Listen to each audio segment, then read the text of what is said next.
what are some of your thoughts on like juices and stuff like that? Are those maybe just things that you allow for, but you're like, they're just not really filling, and you could be having calories that just aren't gonna fill you up enough. I'd rather have you eat the fruit. Yeah, juices would be more activity associated. So if I'm gonna go and like train, then I can have like a beet juice or a fruit juice for sure. Glycolytic activity, yeah, man, I want that glucose. Hell yeah, bring it on. If not though, why? I would do a smoothie instead, a whole food smoothie, which is better than just a juice, unless I'm looking to spike blood sugar, right? Then I would do like a juice. And, we're big fans of beet juice, but those listening, be careful because beet juice is a vasodilator. And if you drink beet juice for the first time and you stand up or do a set of squats, you could fucking face plant. That happens more often than not, right? So I'd say, hey, dilute that down like 4 ounces of beet juice and like 16 ounces of water and slowly see how your body adapts to that. Outside of that, I'm not a big juice fan anymore because I think I'd rather eat the whole food than just a segment of the food, unless it's athleticism dependent. And then around workouts, do you do particular styles of nutrition with athletes and lifters and so forth?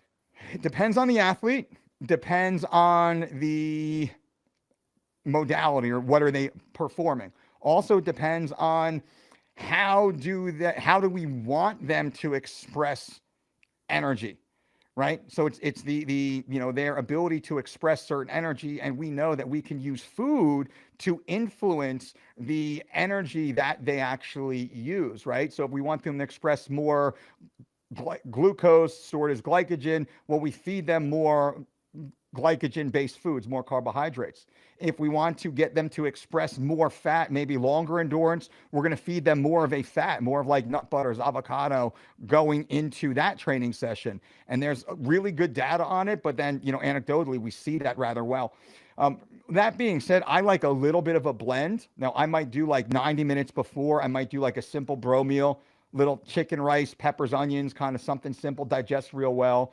If I don't have that kind of like time or I choose not to, I'll do something maybe 15 to 30 minutes before, a couple rice cakes, maybe a little almond or nut butter onto it, slice of a raw banana or super ripe banana, something like that.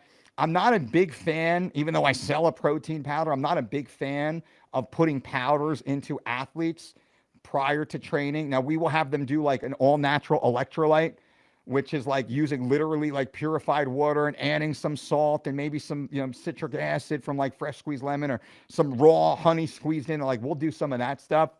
And that's really more for the digestibility. We found more predictable outcomes with the more natural intakes.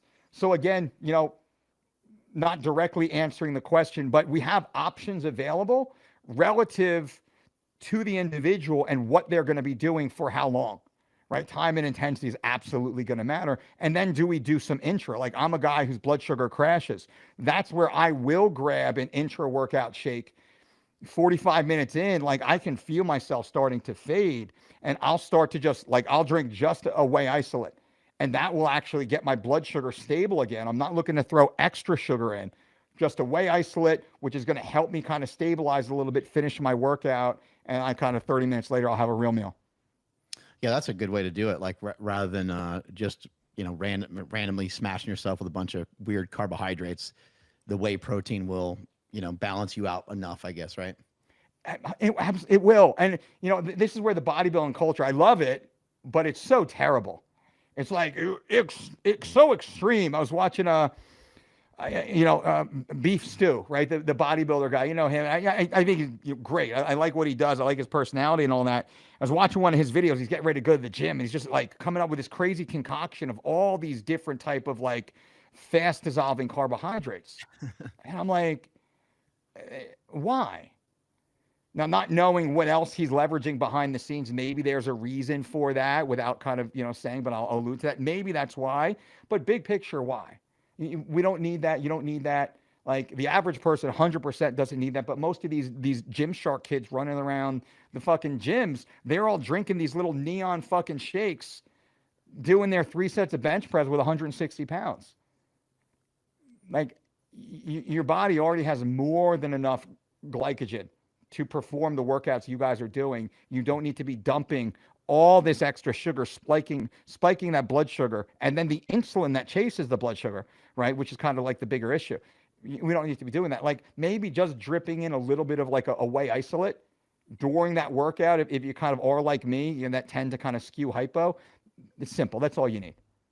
How many carbs do you usually eat in a day? 300 or so? Right. Yeah. Right around 300. 300 would be like my medium day. I might go down to like 150, 125 at the lowest on a low day. And then I'll go to like 4 to 6 if I'm doing a high day. So you kind of, without probably even like writing it out or anything, you probably intuitively at this point do like carb cycling. Yeah, 100%. And it's you're just kind of following like whatever the activity is for the day. I think some of it's kind of fun or funny because I know I do this a lot. I kind of act as if I'm gonna like do an ultra marathon, each day, like with my food. And I'm like, dude, what are you doing? I have to talk myself down all the time because I tend to eat with my eyes and I just want to make a giant pile of something to eat. Yeah. And so I have to kind of always work towards understanding what you mentioned earlier. Like, I don't need that much food to go have a successful workout. I don't need any food at all. You don't. And the beauty is, Mark, we can always eat again later. Right. And I'm the same. Former fat guy. Right? I can always eat again later. And anytime I'm hungry, I say, all right, I'm hungry. Am I fueled? I'm like, oh, fuck yeah, I just had 6 ounces of chicken, a whole baked potato, whatever the thing was, like 2 hours ago. I'm fine. I'm fueled. I'm stressed out. I got this work thing going on or whatever. I'm just a little emotional. I'm feeling some kind of way. That's what's pulling me to want to eat, right? It's the appetite versus hunger kind of, cycle. Is it emotionally derived or is it a nutritional mandate, right? What's happening here? We're having that awareness, but eating simply, and I'll use another term, we call it the 4x4 for everyone. 4 meals, 4 hours apart. The meal should be about the same size. The plate should look about the same. If you don't know what to do, just do that. So simple. And then within 3 days of eating kind of the same foods at the same times in the same portions in the same intervals, you'll all either lose weight, gain weight, or maintain weight. Then make a small adjustment for the next 3 days based upon whatever that feedback was. Maybe it's slightly less of each meal. Maybe it's slightly less of carbs in each meal. Maybe it's slightly less of that last meal that really stuck and kept you bloated. You get that immediate feedback. So now it becomes very easy. So we say, don't count calories, make calories count. I'm saying that for 15 plus years. This is the exact reason why. I don't count calories, never have. You're like, that's impossible. It's like, no, motherfucker, that's not necessary because, I'm accountable. I know what I ate yesterday and I know what I weighed this morning. If I'm heavier, I eat a little less. If I'm lighter and I want to be heavier, then I eat a little bit more. It's very easy to then balance the plate. And something I also like to point out is counting calories in does absolutely nothing unless we can equally count calories out. And to date, nobody has come up with a way to count calories out, to count expenditure. So 1 plus X equals, you don't fucking know. So what are you doing anyway, dickhead? Right? Not to to be brash, of course. But if you can't count expenditure, I trained legs today. Well, did you do fucking 3 sets of 10 on the extension or did you do 20 rep breathing squats? How many calories did you burn, dickhead? Oh, you don't know. So who fucking cares about your macro ratio or your calorie intake? It has to be relative to the individual activity. Therefore, we can then select our meals in real time and not follow the template programs, which are common. I love that. I mean, I've been talking about like energy, like just energy, like just view it as energy. There's no reason to get too caught up with the calories. One of my gripes with calories, and I call people calorie counting cunts because I just get so sick of all the questions about calories. And I understand it can be effective. I know there's people that I'm not going to dismiss that there's people who have counted calories and have had success with it. Yeah. And if you're having success with that and you want to continue onward, then by all means do so. But I agree with you. Like it's you're just trying to look for some sort of energy balance. And I'm more into food choices. Exactly what you've been talking about. I'm more into food choices. I'd rather see people start to understand there's kind of like a little bit of loopholes within nutrition, and they don't necessarily work out this way, but they work out the way this way in my head. Smelly science. Vegetables, I think, as long as they're not like cooked in oil. Vegetables, I think, are relatively free. Yep. It doesn't. I don't mean you can eat. You can eat a million pounds worth of vegetables, but you can kind of have at it with vegetables. Berries, I would say, is very similar. And I would say even very lean sources of protein. Again, I'm not saying that you can have, a 22 ounce, giant whatever, and have 700 grams of protein every day.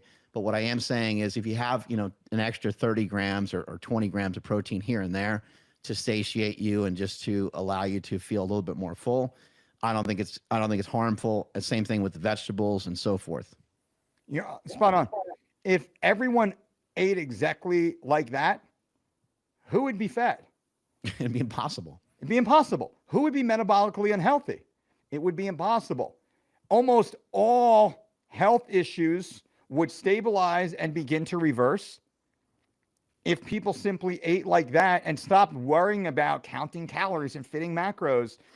The human body, I said this last time on your show, we intelligently, and not we, our conscious mind, we metabolically self-regulate intake when we are not disrupting the biochemical cues that synthetic foods disrupt.